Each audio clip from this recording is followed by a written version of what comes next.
3월 23일 오늘 통독본문은 사사기 16장부터 18장입니다. 삼손의 죽음으로 사사들의 이야기가 마무리된 후 앞으로 사사기에는 두 가지 에피소드가 등장합니다. 미가와 단지파 이야기, 무명의 제사장과 베냐민 지파와의 이야기입니다. 이 두 이야기는 사사시대를 살았던 이스라엘 백성의 영적 상태를 고발하는 대표적인 내용입니다. 본문에 등장하는 미가와 단지파 이야기는 하나님의 신앙을 개인적 소유물로 전락시키는 종교적 타락과 제사장뿐 아니라 단지파가 언약의 땅을 버리고 다른 땅을 찾아 떠날 수밖에 없는 하나님의 언약이 파괴된 현실을 냉철하게 보여줍니다. 언약을 저버린 단지파의 내부 속에 거짓 우상이 침투해 들어왔고 이후 단에는 금신상이 세워지게 됩니다. 하나님이 그때의 왕이었음에도 불구하고 하나님의 통치를 따르지 않는 상반된 백성들의 모습을 보여주고 있는 것입니다. 삶의 예배의 시간이 이제 우리에게 놓여져 있습니다. 한 주간의 삶도 하나님의 통치를 따르고 하나님의 뜻을 세울 수 있기를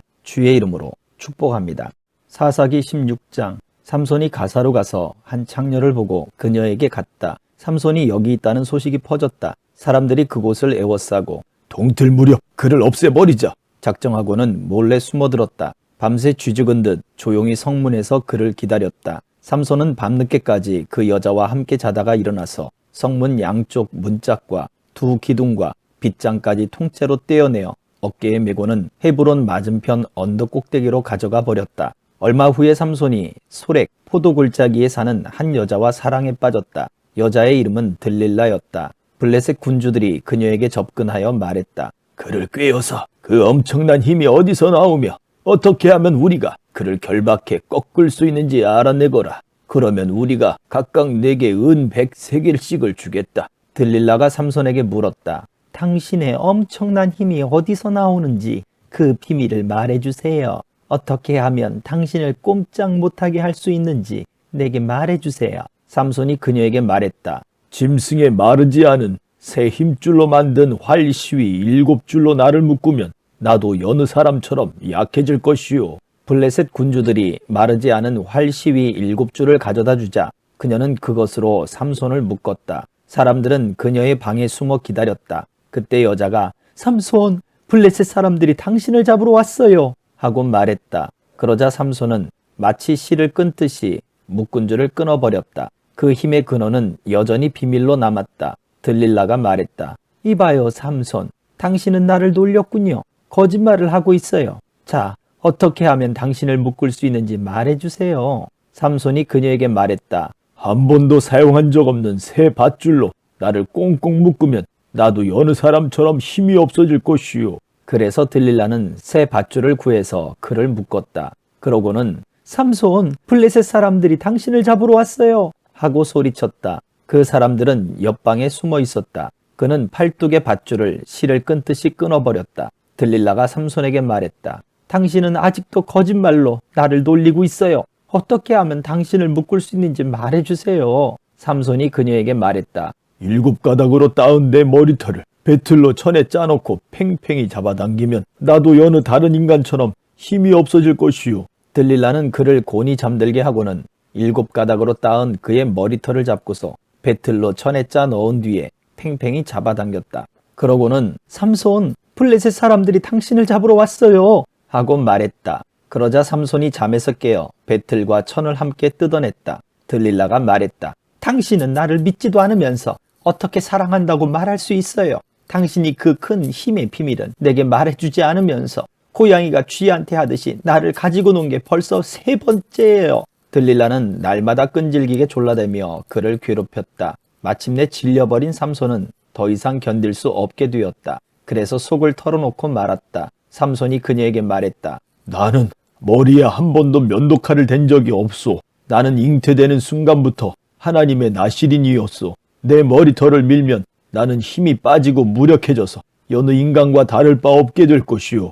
들릴라는 그가 자신에게 비밀을 털어놓은 것을 알고는 블레셋 군주들에게 사람을 보내어 말했다. 빨리 오십시오. 이번에는 그가 사실대로 말했습니다. 그러자 블레셋 군주들이 뇌물로 줄 돈을 가지고 왔다. 들릴라는 삼손이 그녀의 무릎을 베고 잠들게 한 뒤에 사람을 불러 7가닥으로 따은 그의 머리털을 자르게 했다. 그러자 곧바로 그의 힘이 약해지더니 몸에서 모든 힘이 빠져나갔다. 그녀가 말했다. 삼손, 블레셋 사람들이 당신을 잡으러 왔어요. 삼손은 잠에서 깨어 이번에도 내가 나가 힘을 쓰리라 하고 생각했지만 하나님께서 그를 떠나신 것을 깨닫지 못했다. 블레셋 사람들이 그를 잡아서 두 눈을 뽑고 가사로 끌고 내려갔다. 그들은 삼손에게 쇠고랑을 채워 감옥에서 맷돌 가는 일을 시켰다. 그러나 그의 잘린 머리털은 다시 자라기 시작했다. 블레셋 군주들이 함께 모여 그들의 신 다곤에게 큰 제사를 드렸다. 그들은 즐거워하며 말했다. 우리의 신이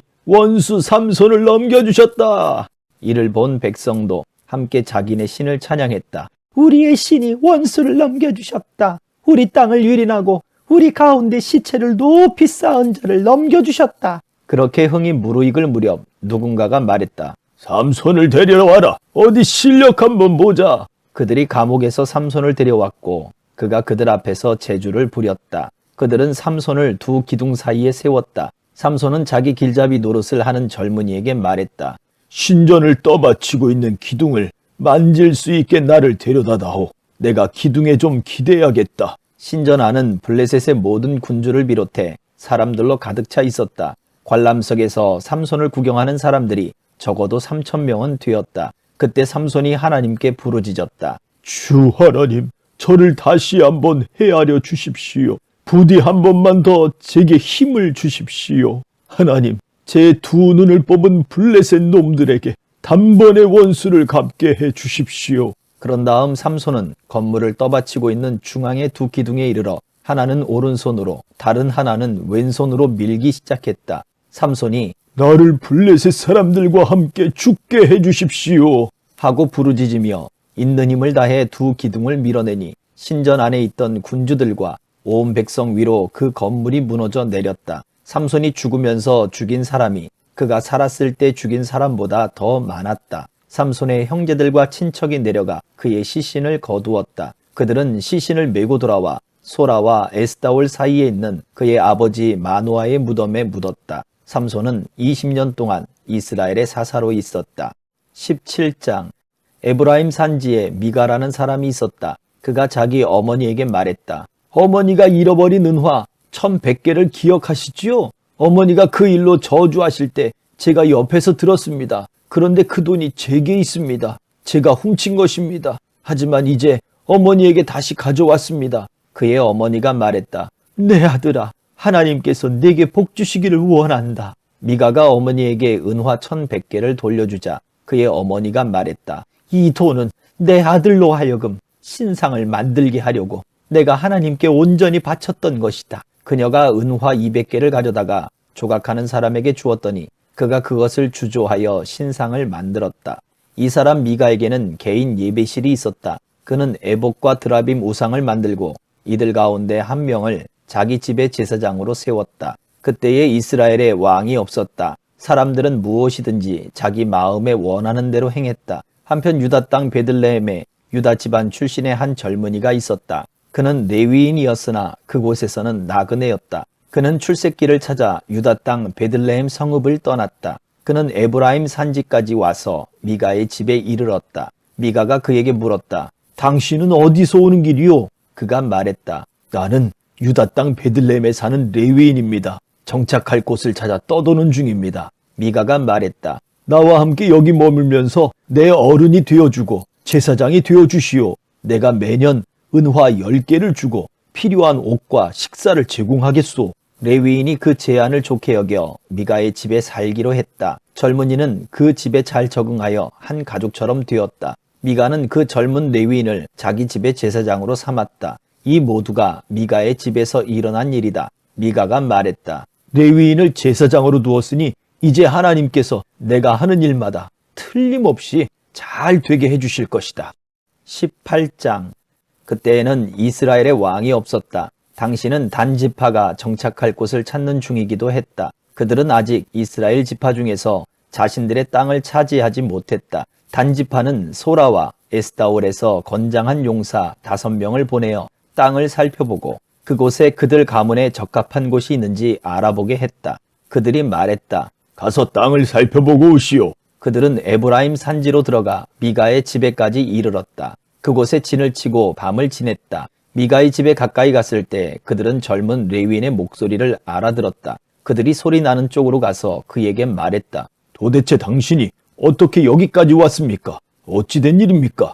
여기서 무엇을 하고 있습니까? 그가 말했다. 어쩌다 보니 그렇게 되었습니다. 미가가 저를 고용하여 자기 집의 제사장으로 삼았습니다. 그들이 말했다. 그거 잘 됐군요. 우리를 위해서 하나님께 물어봐 주십시오. 우리의 사명이 과연 성공하겠는지 말입니다. 제사장이 말했다. 안심하고 가십시오. 하나님께서 여러분이 가는 길을 보살펴 주실 것입니다. 5사람은 그곳을 떠나 북쪽 라이스로 향했다. 그들이 보니 그곳 사람들은 시돈 사람의 보호 아래 안전하게 평온하고 태평하게 살고 있었다. 아주 좋은 시절을 보내고 있었다. 하지만 그 백성은 서쪽의 시돈 사람과 멀리 떨어져 살고 있었고 동쪽으로는 아람 사람과 아무 조약도 맺지 않고 있었다. 5사람이 소라와 에스다올로 돌아오자 그들의 형제들이 물었다. 그곳 사정이 어떻소? 그들이 말했다. 어서 가서 그들을 칩시다. 우리가 그 땅을 살펴보았는데 정말 좋은 땅입니다. 팔짱만 끼고 앉아있을 셈입니까? 꾸물거리지 말고 쳐들어가서 정복합시다. 여러분도 가보면 알겠지만 그들은 너무 태평스러운 나머지 방심하고 있습니다. 드넓게 펼쳐진 땅, 여러분이 찾던 모든 것이 다 있는 땅을 하나님께서 여러분에게 넘겨주실 것입니다. 단지파 사람 600명이 완전 무장하고 소라와 에스다올을 떠났다. 가는 길에 그들은 유다 땅 기럇 여아림에 진을 쳤다. 그래서 그곳이 오늘까지 단의 진이라고 불리는데 기럇 여아림 바로 서쪽이었다. 거기서 그들은 에브라임 산지로 진행하여 미가의 집에 이르렀다. 전에 라이스 땅을 정탐해 5사람이 동료들에게 말했다. 이 집안에 에봇과 드라빔 우상과 주조해 만든 신상이 있다는 것을 알고 있소? 어떻게 생각하시오? 그걸 어떻게 해보지 않겠소? 그래서 그들은 길에서 벗어나 미가의 집안에 있는 젊은 레위인의 집으로 가서 그에게 안부를 물었다. 중무장한 단지파 사람 600명이 문 입구를 지키고 있는 동안 그 땅을 살펴보러 갔던 정탐꾼 5명이 안으로 들어가 새긴 우상과 에봇과 드라빔 우상과 신상을 챙겼다. 제사장은 600명의 무장한 군인들과 함께 문 입구에 서 있었다. 5사람이 미가의 집에 들어가서 새긴 우상과 에봇과 드라빔 우상과 신상을 가져가려고 하자 제사장이 그들에게 말했다. 지금 뭐 하는 겁니까? 그들이 그에게 말했다. 쉿, 아무 소리 마시오. 우리와 함께 갑시다. 우리의 어른과 제사장이 되어주시오. 한 사람의 제사장이 되는 것과 이스라엘의 한 지파와 그 가문 전체의 제사장이 되는 것 중에 어느 쪽이 더 중요한 일이겠소? 제사장은 기회를 붙잡았다. 그는 에봇과 드라빔 우상과 새긴 우상을 가지고서 군인 무리에 합류했다. 그들은 발길을 돌려 아이들과 소떼와 소유물을 앞세우고 길을 떠났다. 그들이 미가의 집을 떠나 한참을 간 뒤에야 미가와 그 이웃들이 모였다. 그들은 곧 단지파 사람들을 따라잡았다. 그들이 단지파 사람들에게 소리쳤다. 단지파 사람들이 돌아서서 말했다. 무슨 일로 이리 시끄러운 거요? 미가가 말했다. 당신들이 내가 만든 내 신을 가져가고 내 제사장도 데려가지 않았소? 내게 남은 게 뭐가 있소? 그러면서 지금 대체 무슨 일이냐고 말하는 것이요? 그러자 단지파 사람들이 대답했다. 우리한테 소리 지르지 마시오. 사납고 성질 급한 이 사람들을 공연히 자극했다가는 당신들을 칠지도 모르고 그렇게 되면 당신들은 떼죽음을 당하게 될 거요. 단지파 사람들은 계속해서 길을 갔다. 미가는 그들의 무력 앞에 승산이 없음을 알고 집으로 발길을 돌렸다. 단지파 사람들은 미가가 만든 물건들과 함께 그의 제사장을 데리고 라이스, 곧 평온하고 태평한 사람들이 사는 성읍에 도착했다. 그들은 그곳 사람들을 모두 죽이고 성읍을 불태워버렸다. 주변에 라이스를 도와주는 자가 아무도 없었다. 그들은 시돈에서 멀리 떨어져 있었고 아람 사람과도 아무 조약을 맺지 않은 터였다. 라이스는 벳 르홉 골짜기에 있었다. 단지파는 성읍을 재건하고 이스라엘의 아들인 자기네 조상의 이름을 따라